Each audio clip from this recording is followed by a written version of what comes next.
Shalom adik-adik. Ketemu lagi sama Kak Anfi Dan Kak Ove di ibadah kebaktian anak hari ini. Nah, sebelum memulai ibadah hari ini, kita sama-sama mempersiapkan hati kita untuk berdoa agar ibadah ini bisa berjalan seturut kehendak Tuhan. Oke Kak Anfi, silakan dipimpin. Yuk mari adik-adik di rumah kita berdoa terlebih dahulu. Lipat tangan, tutup mata, mari kita berdoa. Tuhan Yesus, terima kasih karena atas berkat dan limpahan rahmat-Mu, Engkau dapat membangunkan kami semua di pagi hari ini. Dan hari ini Tuhan, kami akan memuji dan mendengarkan firman-Mu melalui ibadah anak pada hari ini. Kiranya Engkau dapat memberkati hati dan pikiran kami, sehingga kami dapat mengikuti ibadah ini seturut dengan kehendak-Mu. Dalam nama Tuhan Yesus, kami sudah berdoa dan mengucap syukur. Haleluya, amin. Oke, ibadah hari ini itu bisa terjadi karena Tuhan Yesus Kristus itu punya kasih yang setinggi langit dan menjadi pokok untuk kita. Oh, kayak pujian yang bakal kita nyanyiin, Yesus pokok disambung dengan setinggi-tingginya langit. Ayo adik-adik kita sama-sama pujikan lagu ini sambil bangkit berdiri.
Dari lagu barusan, langit dan laut aja nggak bisa mengukur kasih Tuhan kita. Bener Kak Ove. Nah, setelah memuji Tuhan dengan pujian, kita mau sama-sama siapkan hati kita untuk memuji Tuhan dengan membaca firman. Sebelumnya kita pujikan baca kitab suci.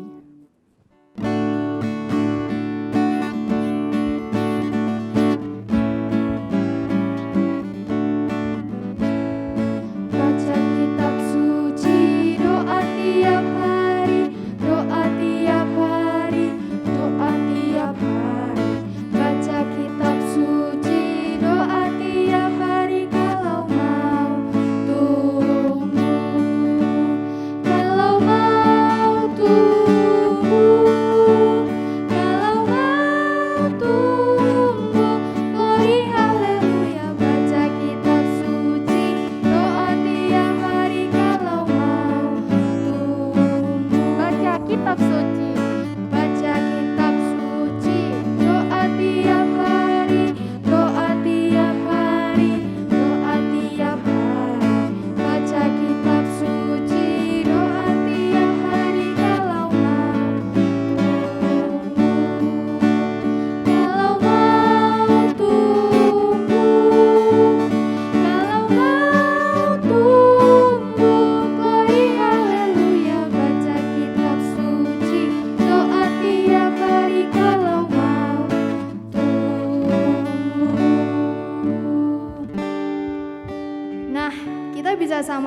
berdoa sebelum membaca firman. Yuk kita berdoa.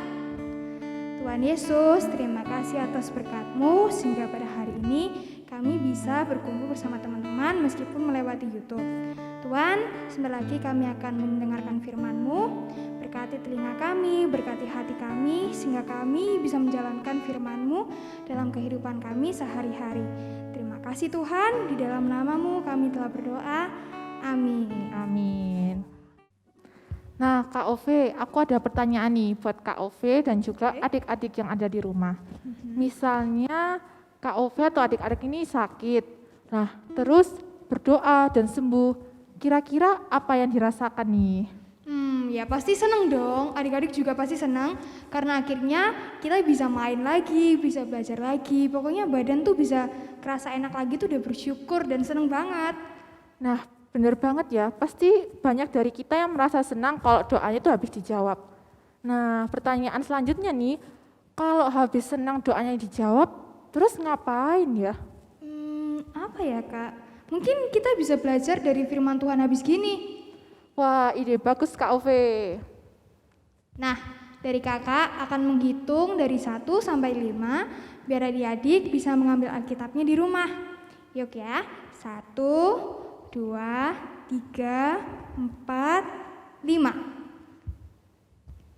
Oke, sudah siap ya untuk membaca dan mendengarkan firman Tuhan. Firman Tuhan pada hari ini diambil dari Lukas 17 ayat 11 sampai 19. Sekali lagi ya, firman Tuhan hari ini diambil dari Lukas 17 ayat 11 sampai 19. Tapi di sini kakak-kakak akan membacakan dari Lukas 17 ayat 11 sampai 13. Judulnya ke-10 orang kusta. Dalam perjalanannya ke Yerusalem, Yesus menyusur perbatasan Samaria dan Galilea. Ketika ia memasuki suatu desa, datanglah 10 orang kusta menemui dia. Mereka tinggal berdiri agak jauh dan berteriak, "Yesus, Guru, kasihanilah kami." Kak Anvi, emangnya kusta itu penyakit apa sih? Kok orang-orang di kisah Alkitab tadi katanya berteriak-teriak, terus berdirinya agak jauh gitu, kayak nggak mau deket-deket? Nah, jawaban yang bagus nih Kak Ove. Jadi kusta itu semacam penyakit menular dan menularnya itu melalui percikan air liur. Nah, biar adik-adik di rumah ini bisa membayangkan bagaimana kondisi saat Tuhan Yesus menyembuhkan orang sakit kusta, yuk sama-sama kita lihat video satu ini. Selamat menyaksikan.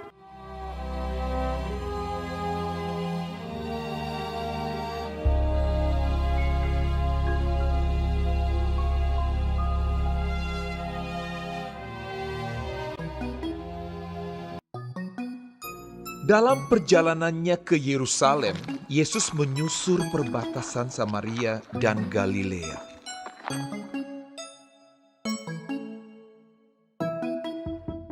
Ketika ia memasuki suatu desa, datanglah 10 orang kusta menemui dia.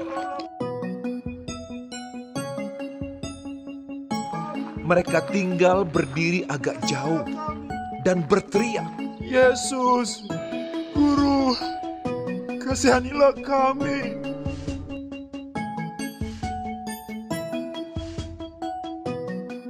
Lalu ia memandang mereka dan berkata, "Pergilah, perlihatkanlah dirimu kepada imam-imam."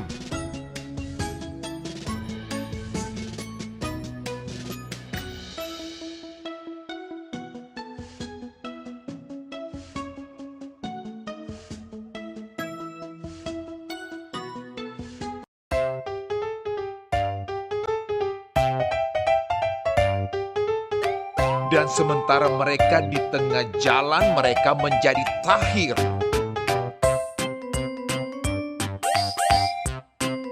Seorang dari mereka, ketika melihat bahwa ia telah sembuh, kembali sambil memuliakan Allah dengan suara nyaring, lalu tersungkur di depan kaki Yesus dan mengucap syukur kepadanya. Orang itu adalah seorang Samaria. Lalu Yesus berkata, Bukankah ke-10 orang tadi semuanya telah menjadi tahir? Di manakah yang 9 orang itu?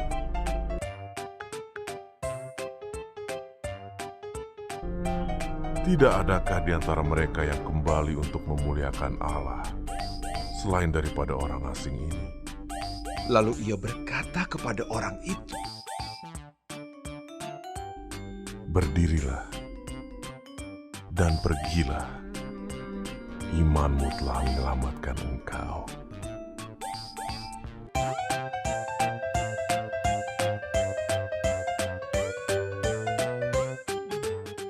Nah, kalau dari video tadi, kita bisa simpulkan ya, kalau kusta di zaman Tuhan Yesus itu kayak semacam penyakit yang dianggap sebagai hukuman dari Allah, atau orang-orang yang terkena kusta itu dianggap orang yang dikutuk.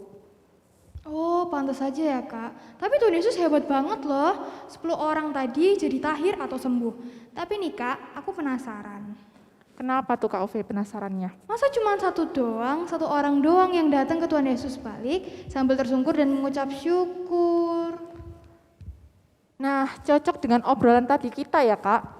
Kalau adik-adik dan kita habis doanya dijawab oleh Tuhan, terus kita harus ngapain? Nah, dari firman tadi kita diajarkan supaya tidak lupa bersyukur.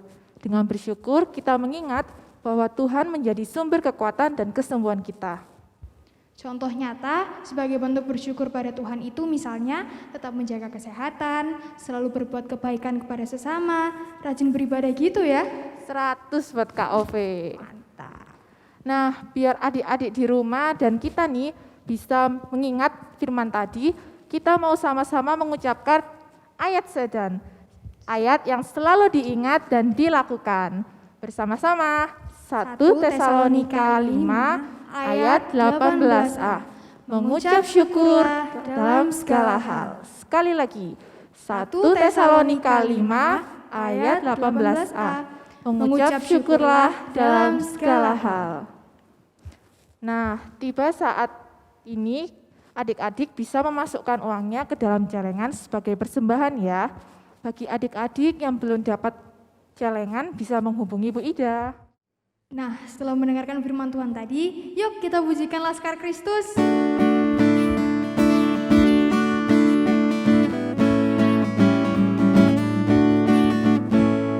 Saya bukan pasukan berjalan, pasukan berkuda, pasukan menembak. Saya tidak menembaki musuh, tapi saya Laskar Kristus. Saya Laskar Kristus, siap gerak dor. Saya Laskar Kristus, siap gerak dor. Saya tidak menembaki musuh, tapi saya Laskar Kristus. Sekali lagi. Saya bukan pasukan berjalan, pasukan berkuda, pasukan menembak. Saya tidak menembaki musuh, tapi saya Laskar Kristus. Saya Laskar Kristus, siap gerak dor. Saya Laskar Kristus, siap gerak dor. Saya tidak menembaki musuh, tapi saya Laskar Kristus.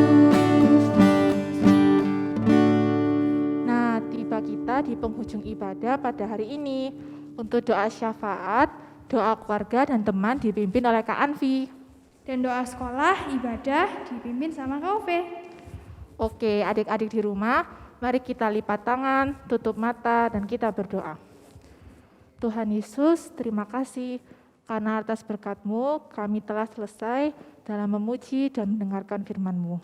Tuhan, kiranya apa yang tadi kami dengarkan, apa yang kami baca, dan apa yang kami lihat tidak hanya tertanam sekilas dalam hati kami, tapi dapat tertanam dalam hati, pikiran kami, dan dapat kami lakukan dalam kehidupan kami sehari-hari.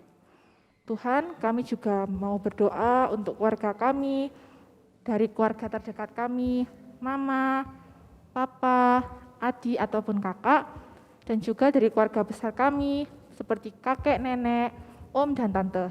Tuhan, kiranya Engkau mau memberkati mereka, mau menjaga mereka seperti Tuhan telah menjaga kami semua di sini.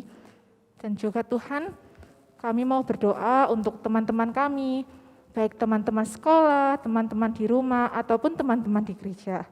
Kiranya Engkau juga mau sama menjaga dan memberkati mereka. Tuhan, kami juga berdoa untuk sekolah kami, sehingga kami dapat cepat bersekolah kembali dan dijauhkan dari segala macam mara bahaya, dan kami dapat mengerti apapun yang diajarkan oleh guru-guru kami. Tuhan, kiranya juga kami berdoa untuk ibadah KA ini Tuhan, sehingga kami dapat cepat berkumpul dengan teman-teman gereja, dan kami dapat bersama-sama memuji dan menyembah nama-Mu di gereja ini Tuhan. Terima kasih Tuhan. Inilah doa kami, di dalam nama-Mu kami telah berdoa. Haleluya. Amin. Amin. Terima kasih. Selamat hari Minggu. Selamat hari Minggu. Tuhan Yesus memberkati.